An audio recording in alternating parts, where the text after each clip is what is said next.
Okay, good morning, everyone, and welcome. It's 9 o'clock on a Sunday, so it's time for us to get started.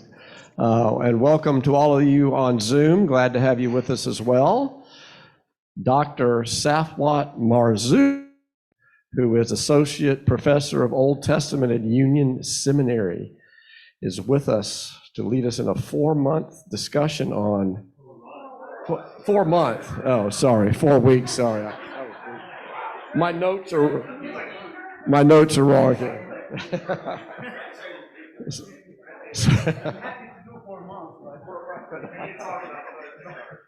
I was just getting commitments from you for the future, Safwat. So, yeah, 4-week, my apologies, 4-week discussion on monsters in the Bible. So I'm very interested to hear about the monsters in the Bible. I don't know that we've ever had a class on this topic before, but for those of you who don't remember, Safwat has taught the class before. He is an Egyptian Presbyterian whose research interests include thinking theologically about monsters in the Bible, ancient Near East, and popular culture. He is also the author of 3 books and numerous articles and book chapters. A few announcements before we get started. We have a few meetings and rallies for RISK this month. One is this coming Tuesday, March the 7th. And the other is the Nehemiah Action, which is the big event of the year for RISK, and that is on March the 28th, which is also a Tuesday. So please mark your calendars for those 2 events. And Derek, I believe you said there was a meeting for anybody who's interested to learn a little bit more about RISK here in the chapel after the 10 o'clock service. So also please remember that FPC is hosting a blood drive on Thursday this week on March 9th from 12 to 5 if you have time and are interested in donating blood. Please keep in your thoughts and prayers those in the military and those on the special concerns list. And for those of you on Zoom, please remember to keep your mics muted unless you're speaking. And if you have any questions or comments, you can put them in the chat function and we will recognize you then. Are there any other announcements, joys, or concerns to share with the class? Yes.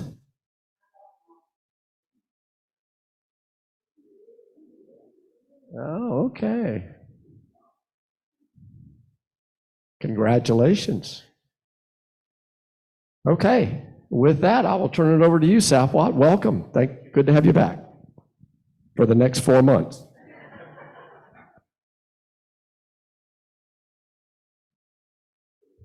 Yeah, it's working. Good morning. It's wonderful being with you again, and also to those who are joining us via Zoom, welcome. And 4 months would be, about right to cover this topic. But we'll try to at least get a taste of thinking about monsters in the biblical traditions by way of looking at texts from the book of Ezekiel, Daniel, Revelation, and also the book of Job. It's not very common for us to think about monsters, although we use the word a lot in our lives. We use it both as a noun and we use it as an adjective. We describe something as monstrous. If it's a storm or someone who acted in a way that does not sit with us well, we use the word monster to describe them. The word monster, the origin of the word in English comes from the Latin root that means to reveal something or warn about something.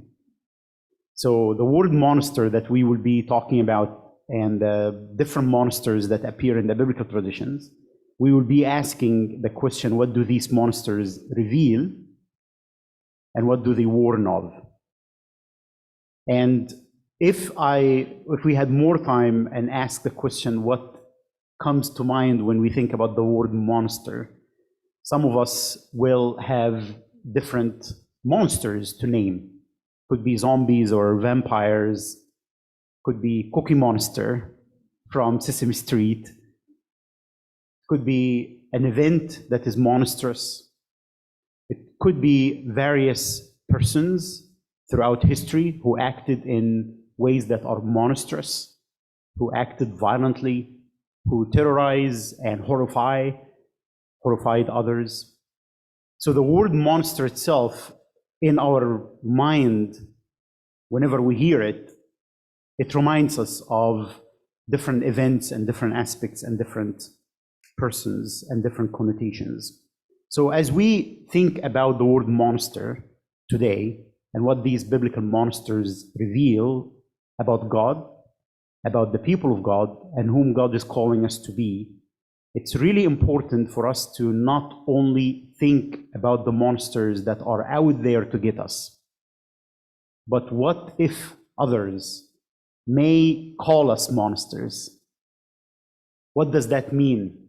That these biblical traditions and these biblical texts not only speak on our behalf against other people, but what if they are speaking towards us? What if they are speaking to us and calling us to revisit and rethink who we think we are? Because whenever we talk about monsters, we're talking about self and other. We're talking about how we define ourselves and how we define the other. And one of the things that we will be wrestling with this month is, what does that mean? What does it mean for us to revisit how we think about ourselves as individuals, as a people of God, as a nation, as a community, as a society, whom we have called monsters, and how did we deal with that? What did we do with them? Did we leave them in the periphery? Did we leave them in these liminal spaces outside of what we have accepted as norm? And can we reflect on this? Would the Word of God invite us to reconsider that, to rethink that, so that we as a faith community would embody a different way of being in the world, a different way of being in the world that would engage others who are different in ways that are embracing and inclusive. Maybe discerning, we need that. We need to continue to discern. We need to continue to think and reflect. But at the same time, if we don't encounter these processes through which sometimes we just call people or groups or individuals who are different from us monsters, without doing that reflective work, are we proclaiming the good news to people around us, or are we perpetuating fear and horror? And therefore that shapes also our politics, our relationships, the ways we build our community and society, the way we witness as a church. So through this process of reflection, this time in which we encounter monsters, not to castigate them away and send them away, but maybe to gaze at them and hopefully see their humanity. And hopefully when we do that, we also reclaim our own humanity in relation to God and in relation to others around us. So remember that the word monster means to reveal or to warn. I will read a few verses from the book of Ezekiel, chapter 29. This is our first text that we will be working with. Our title for our session today is Egypt as a Monster in the book of Ezekiel. And if you didn't catch in the introduction, I am from Egypt. So as we read this, towards the end of my presentation for us today, I will raise the question, so what does this mean for a Christian Egyptian to encounter this text that was written in a particular time, but is scripture for me?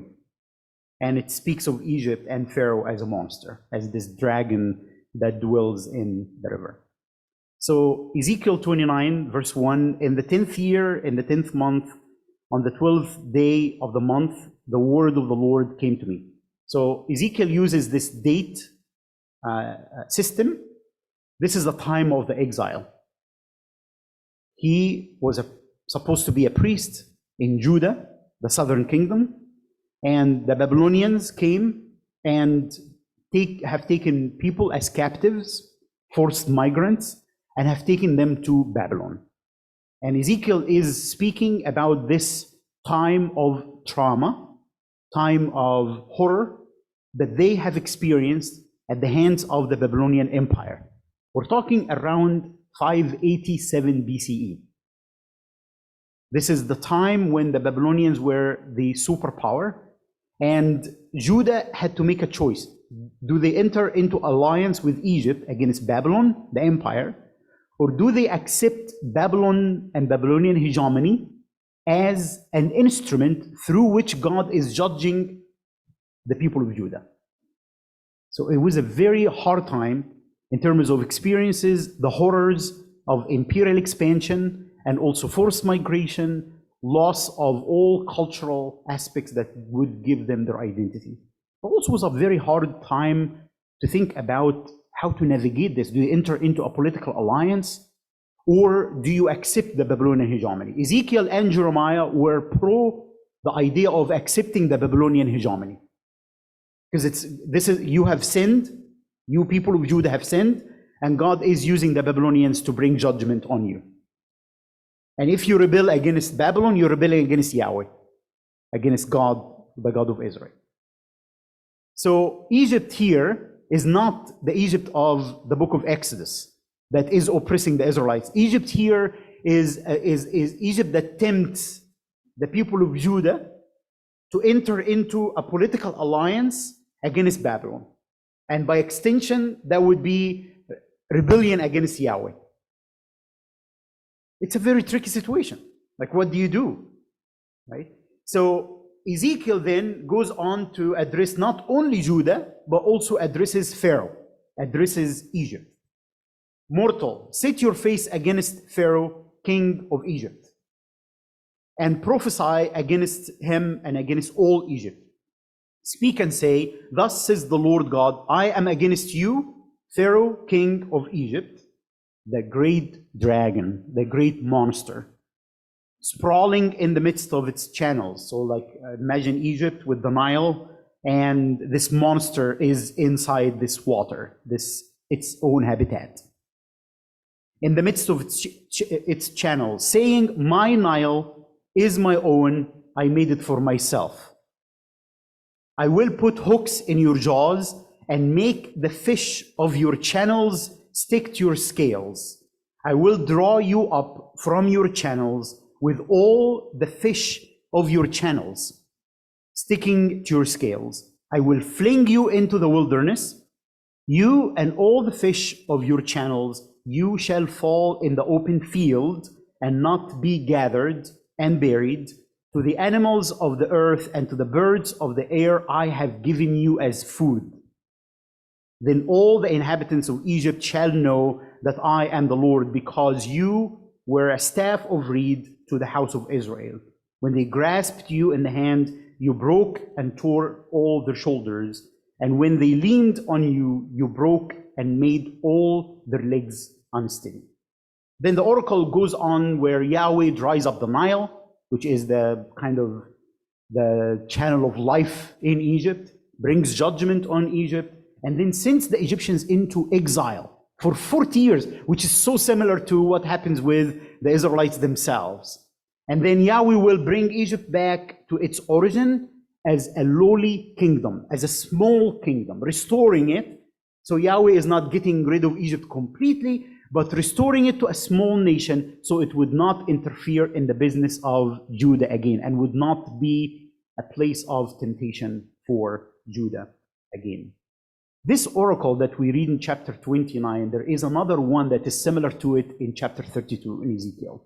So obviously in the book of Ezekiel, Egypt was really important for the prophet, and this idea of portraying Egypt as a monster was crucial for the prophet Ezekiel. So if we look at the map here, this map gives us an impression of how the Babylonian Empire was extended and growing. It's in this pinkish color. This is the Neo-Babylonian Empire. So it's controlling the Levant, coming from the city of Babylon, ancient modern day Iraq, and expanding westward all the way to the borders with Egypt. So Judah is a very small, tiny nation towards the Mediterranean Sea, and it's controlled by the Babylonians. And now Ezekiel is in Babylon himself and is trying to navigate how to guide God's people through this prophetic word, as he speaks also not only to Judah, but also to Egypt. When we look at the historical context of Ezekiel, as I mentioned, second slide, so this is a time in which the imperial expansion and exile are experiences of horror. If you follow horror movies and the rise of horror movies in the US, they are likely associated and connected with social and economic and political distress. So one of the first waves of horror movies in America came with the Great Depression. And then in the 60s, with the civil rights movement and the war with Vietnam, also a rise of horror movies. And also in our time now, in these 2 decades, because of September 11th and the experience of terrorism and the war on terror, and also social media and the changes that we see in our society, there's also rise in horror movies. This is similar to what we're talking about at that time of the exile. It's a time of changes. They have lost their political and economic independence. There is an assault by the empire on their religious and cultural heritage and institutions. So in this moment, like the moments that we have named in relation to the rise of horror movies in our culture, horror movies start to name anxieties that we experience as communities. And so is the portrayal of a nation as a monster or a group of people as a monster. The rise of interest in horror and the rise of interest in monsters is a reflection of anxieties that we keep within ourselves as a community. Maybe it's a way of us projecting, releasing the fears and the horrors that we experience. Maybe it's a way for us to name these horrific experiences that we are trying to embody and give it a concrete way to talk about it.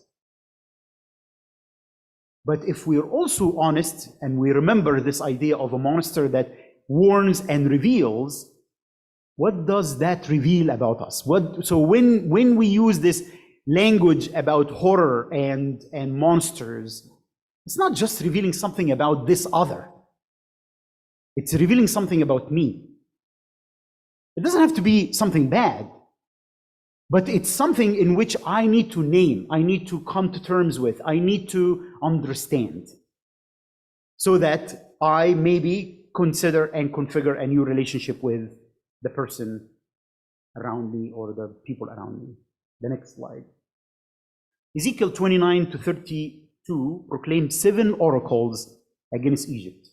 This is unique compared to other prophets in the fact that Ezekiel seemed to be obsessed with Egypt and Egypt's role in the imagination of the people of Judah. There are 2 oracles that portray Pharaoh and Egypt as a monster, ascribing a monstrous body to Pharaoh. So Ezekiel does the first thing, the act of naming Pharaoh as a monster. And it's really ironic when God addresses Ezekiel saying mortal, affirming the humanity of the prophet over against the monstrosity of Pharaoh, the head of this Egyptian nation that represents the nation here. Yahweh defeats and dismembers the body of the monster. We see this a lot in horror movies where there is not only the body of the monster or the fear or the anxiety is given a concrete way of talking about the body of the monster, whether it's huge, like in Godzilla, something we don't usually see, it comes from fantasy, or hybrid creature. And we will see some examples when we come to Daniel and Revelation in the coming 2 weeks. Or sometimes a monster that in some ways transgresses the boundaries between life and death, like zombies and vampires. the undead. So there's something about the body of the monster that is used by those who write horror, or here in this case of Ezekiel, ascribing a body to Pharaoh in order to speak about him as a monster. And then there is impact on the natural world. There is a tension in both oracles in chapter 29 and 32 that is related to what we see in ancient recent mythologies. Ezekiel is using ancient recent mythologies to talk about Yahweh's challenge to Pharaoh. We know these stories from ancient Egypt itself, from Babylon, and from a place called Ras Shamra or Ogarit, where there is a kind of like a conflict between the god of order and the monster, or the god that represents chaos. But there is an important tension that we see in the book of Ezekiel, where in some verses we get the impression that Yahweh got rid of this monster, annihilated its body, and it's going to be consumed by the beasts and the birds of the sky. But then we turn a few verses later, and Egypt continues to exist. There is always a tension in the Bible. If you remember Genesis 1, where there was this watery chaos, right? Before God ordered creation, there was this watery chaos, and God did not get rid of that water. What did God do? God just put it in check, created boundaries around. And then this water that represents chaos keeps on coming back. Came back in the flood, and came back when the people were confronted with the sea after they left Egypt, and so on. This idea of, does God get rid of chaos completely, or does God simply put it in check? And therefore, it keeps on coming. And it keeps on questioning this sense of order that the texts are claiming. This is also present in lots of horror movies. The monster keeps on coming back. Right? This idea of a zombie or a vampire, that the character, the main character in the film or the novel confronts them, and then they think they got rid of that monster, and then soon enough you realize that no, they did not, and they keep on coming back. This idea, this tension, is actually part of the anxiety that we all experience as a society. This inability to get rid of the other is sometimes what makes them a monster, because we realize that we can't get rid of them. And maybe as people of God, we need to reconfigure a different way of actually engaging with them, rather than keep on reproducing this monstrosity and violence, assuming that we will get rid of them. Again, monster means to reveal and to warn. What are they revealing to us? What do these texts reveal to us? This idea of the inability to get rid of the other. Maybe there is a better way out of this. So you might ask, so why is Egypt portrayed as a monster in the book of Ezekiel? One of the answers that many scholars have put to the fore is Egypt is portrayed as a monster because Egypt was the enemy of Israel in the Exodus narrative, and God defeated the Egyptians by throwing Pharaoh's army into the sea, and the sea in the ancient Near East was a representation of chaos. When you read Psalm 74, God talks about defeating the sea and Leviathan. These two monsters represent chaos. So Ezekiel is probably like these other traditions that portray Egypt as a monster because Egypt was a threat. Egypt was oppressive to the Israelites. Ezekiel is just using this old ancient tradition about the Exodus in order to speak about the reality of the 6th century. That's one proposal that scholars have put to the fore. Other scholars said, well, the political alliance, that Egypt was some sort of a temptation for the people of Judah, and therefore Ezekiel is using this language of monster so that Yahweh would defeat Egypt and get rid of that temptation that is threatening the relationship between Judah and Yahweh. When we look at these proposals, though, it's really important to look at the dates of these oracles. Some of these dates of the oracles actually refer to oracles that were proclaimed by Ezekiel even after Egypt had failed to help Judah against Babylon. So if he continues to talk about Egypt beyond the political alliance, it means that Egypt stands in for something bigger than just this political entity. Egypt occupies a different place in the prophet's imagination. The prophet had already criticized this political alliance between Egypt and Judah in chapter 17 and 19, but he still has more things to say about what Egypt is for the prophet and the place of Egypt in the prophetic imagination. Maybe the answer lies in what is a monster? What is a monster? One of the answers that is always given about a monster is in this quotation from Joanne Landis' article on... No, would you forward? One more? There you go. I'm sorry, I forgot to... Yeah. I thought I controlled from here. So if the question, what is a monster, has produced countless replies in different historical circumstances, there is one content running through all these responses. Whatever a monster is, it's not one of us. This is the very common way of defining what a monster is. Difference is the key aspect of defining what a monster is. It's not one of us. Monsters violate the borders between man or human and beast, or human and divine, but they are also a way of talking about the rejected, the repulsive other. Monsters disturb a shared sense of decorum, order, and taste. They are grotesque, distorted, ugly, bestial, and horrifying. They fascinate and repel. They are said to link bodily deformity to moral or political evils. And above all, monsters offer a way of thinking about the world. In the definition here, monster is an other. So there is that emphasis that is very common in our imagination about what a monster is. But let's move to the next slide. Because this idea of a binary opposite of self and other, monster and human, order and chaos, has been questioned in the past 20 to 30 years based on reflection on this idea of binary opposites don't always hold. Because sometimes this identity of self against the other is always questioned by what sometimes is common between the self and the other.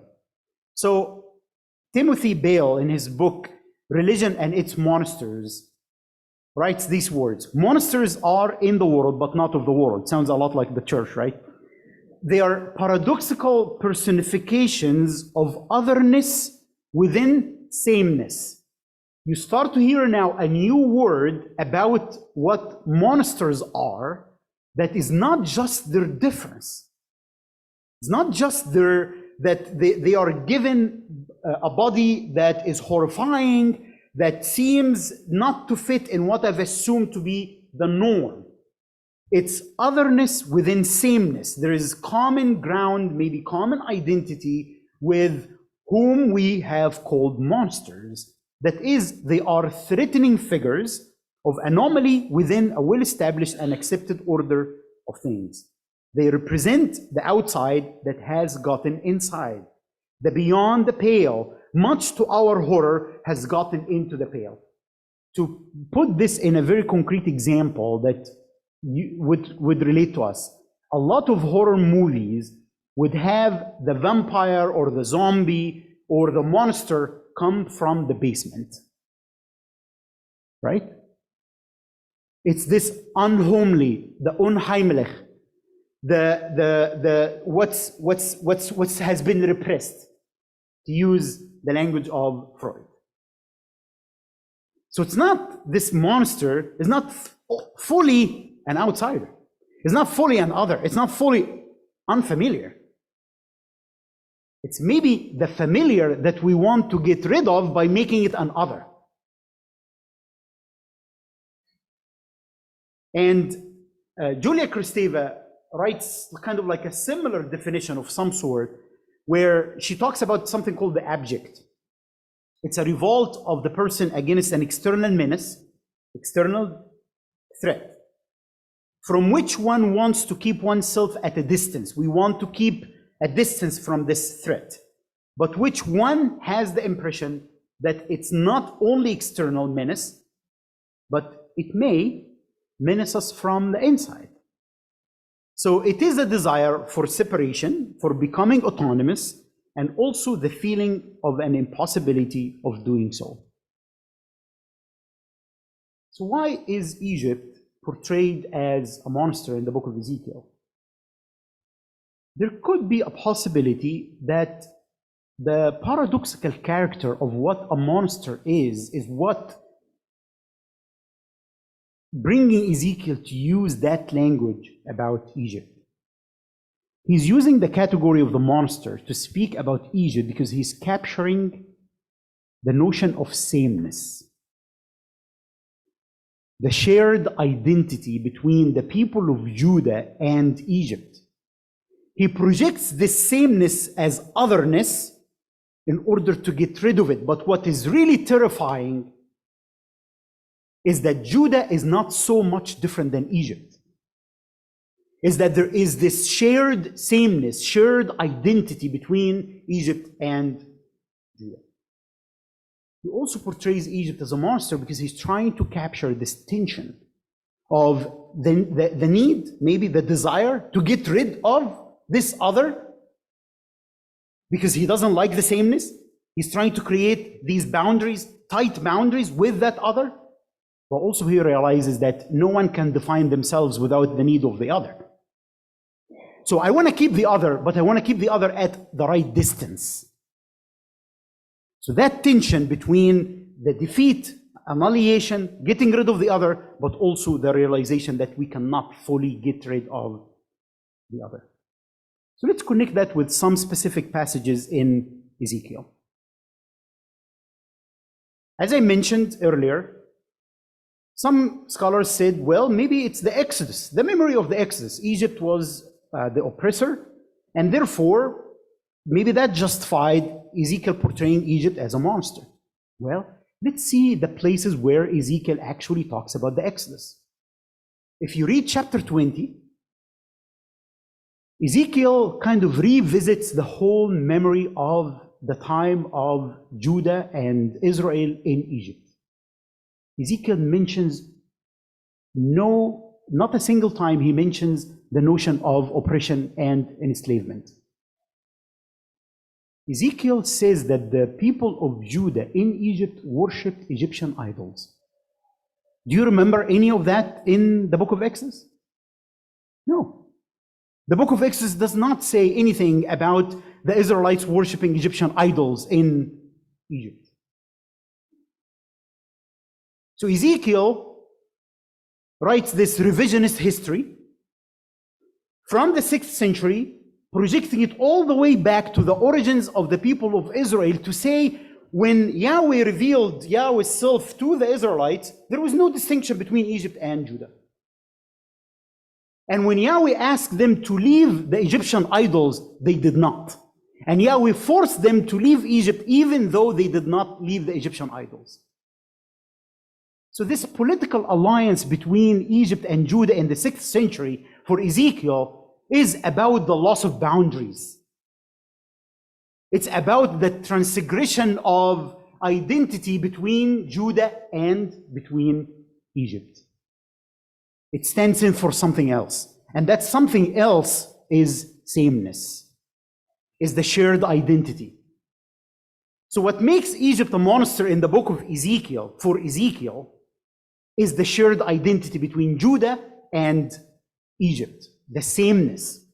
That Ezekiel then, out of this horrific realization that there is no boundary, it becomes really fuzzy to distinguish Egypt from Judah and vice versa.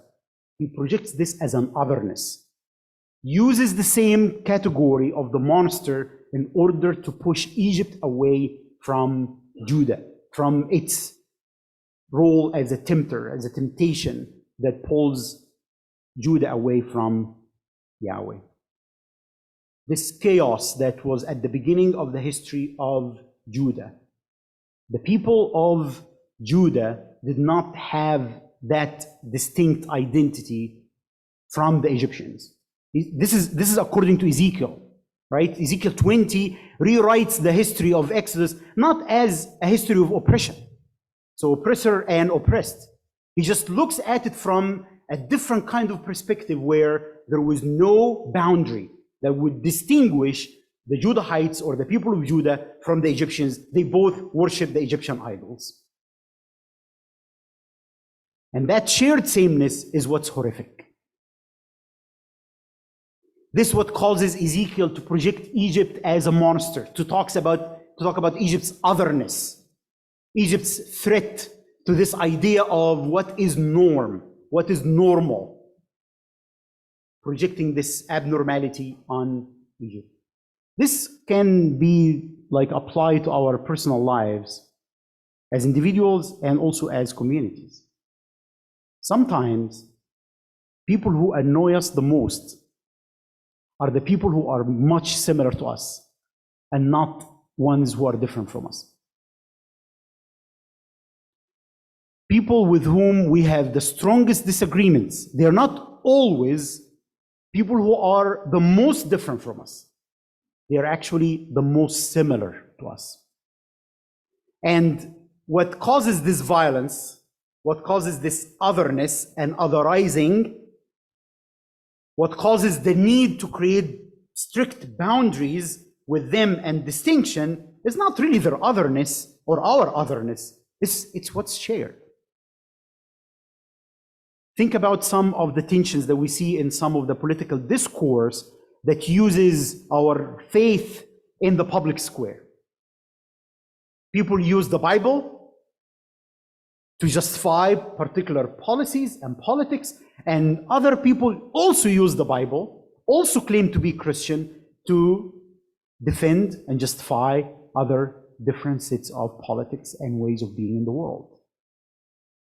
It's this shared sameness that sometimes is horrifying, that we project it as otherness and sometimes even monstrosity.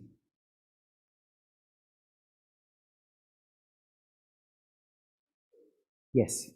So, no, let's move to that slide that says the hermeneutical question. So one of the things that that I want to leave with you, and I will speak for 5 more minutes and then leave 5 minutes for questions, is, so how do I, as a Christian Egyptian, deal with this? This is my heritage, my part of my identity as a Christian Egyptian. Entering into this tension of, so how do I read this text? And one of the things that I hold as central in my way of engaging the Bible is to always take the text in its historical context, to start with, why was this text written? To whom was it written? And I approach Ezekiel's text sympathetically because it's a text that is coming out of a traumatic experience that is the experience of the exile. But that same text that was written out of these horrors of the exile now has become my sacred text as a Christian Egyptian. If we move to the next slide, some Christian Egyptians say, well, this text is offensive to my identity as an Egyptian, so I don't want to read the text. The easiest thing to say is, let's just focus on the New Testament and ignore the Old Testament, because Egypt is portrayed in the Old Testament in a negative way. Another approach says, well, let's read this text allegorically. That is, this text stands in for something else. Egypt is not Egypt. Egypt represents evil. The approach that I try to kind of take, so in the next slide, is I try to take an approach that is called hybrid identity. A hybrid identity, I hold together both my faith identity as a Christian, to whom the Holy Bible is Scripture, so I take it seriously as part of my faith formation, But also, this does not have to happen at the expense of my political identity as an Egyptian. So I hold these two aspects of identity in tension. How is that helpful? This is helpful in the sense that I ask myself, when I read the Hebrew scriptures, when I read the Bible, how do I enter into the text? And this is a question to all of us here. How do we enter into the biblical text? When you open the Bible, do you always identify with Israel? What difference would it make for you if you read this text as an Egyptian? Through the lens of the Egyptians, through the lens of the Babylonians, through the lens of the Assyrians, and not just through the lens of the people of Israel. Could this monster reveal something about us, about how we build our relationships, how we navigate our relationships in the world? If we always enter the biblical text through the lens of the Israelites who were oppressed and marginalized, but maybe my socioeconomic status, maybe my experience is not really the oppressed and the marginalized, what happens when I claim the voice of the oppressed and the marginalized, while in reality, in my day-to-day life, I am a person coming from a place of privilege. I am in the strongest, part of the strongest nation in the world. So what difference does it make when we enter the text through the different characters that are present in the narrative of the text? What if Ezekiel is not just talking about Egypt that is back there, but about any nation or any political system that deprives others of their autonomy or interferes in their politics? And now that monster is not out there, but maybe it's a mirror in which we are called to look into and reflect and consider and think. What about the shared sameness, that this identity, the common between me and whom I call the monster? Could this be a way out other than otherizing them, creating a monster out of them? Maybe it's a place for me to stop and to pause and ask, what is common between me and this other that could, in some way, help us to get out of the cycle of violence?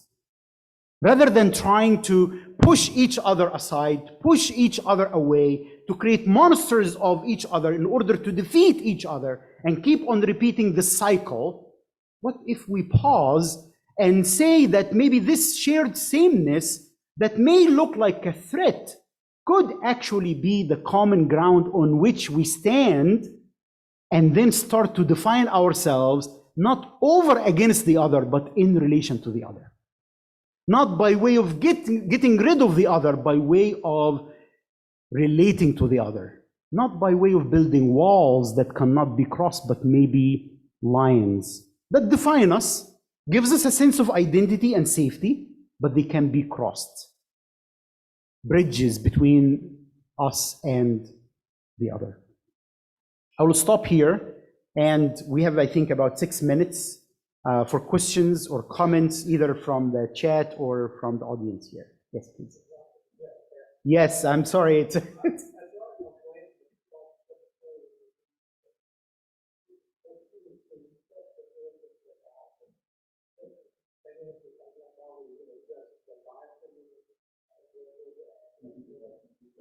yes. So the question is on Psalm 74, where God is spoken of in a psalm that God crushed the heads of Leviathan. We will come to Leviathan in the 4th session when we come to the book of Job, but it is also a way of representing chaos as the people have experienced and using different mythological narratives from the ancient Near East. Yes. Post-World War II, Christians, Nazism, and Hitler. Mm-hmm.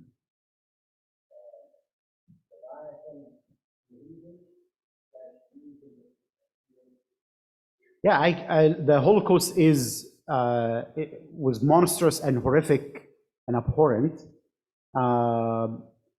So when we talk about monsters and the question of sameness and otherness, this does not mean that we make everything and everyone one and the same.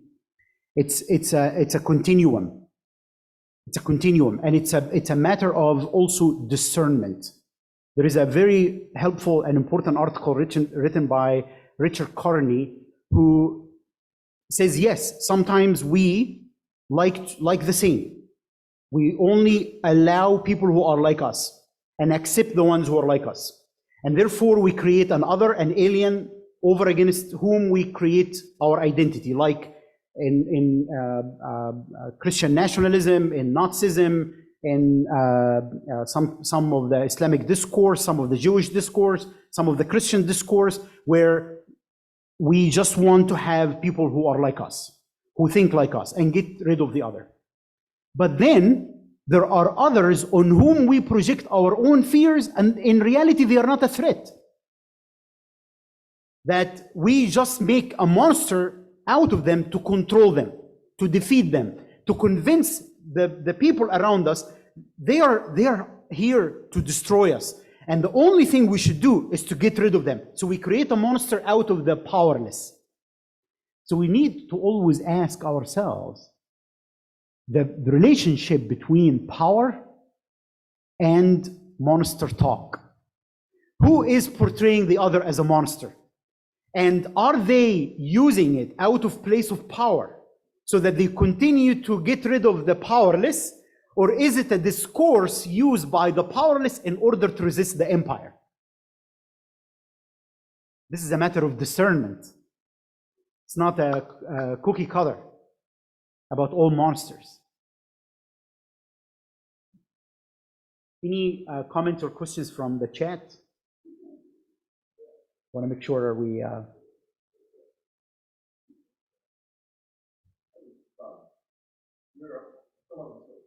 involved organizations and working with talk about narrative, narrative of conspiracy, not enough. This is supposed to be that I personally use that in my own life, not enough. Not say, I got to keep saying it or whatever. Is this part of what you're saying? Is that sometimes we look at each other and wonder why others don't care, but then can't see it themselves? Yes, absolutely. Nietzsche has a very important saying about monsters. It has to do with conflict with the monster, like when you are fighting a monster, beware not to become a monster. But also when you gaze at the abyss, it will gaze back at you.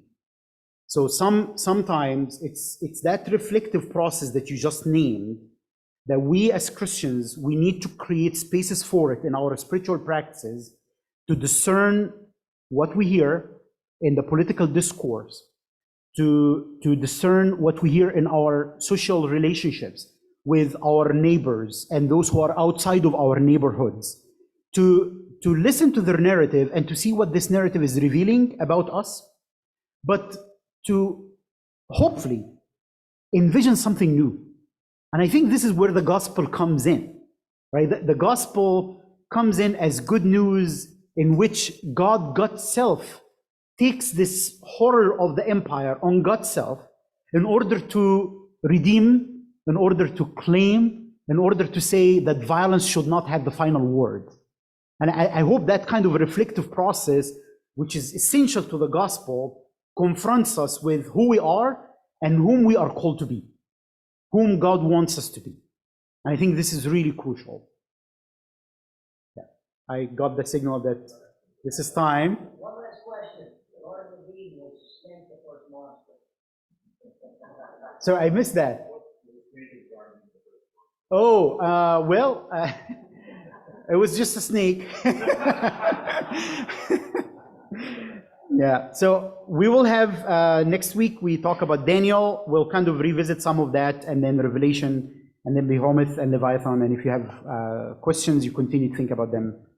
please write them down and bring them with you next week. Yes, thank you so much. Thank you. Safwat, very applicable to today's world.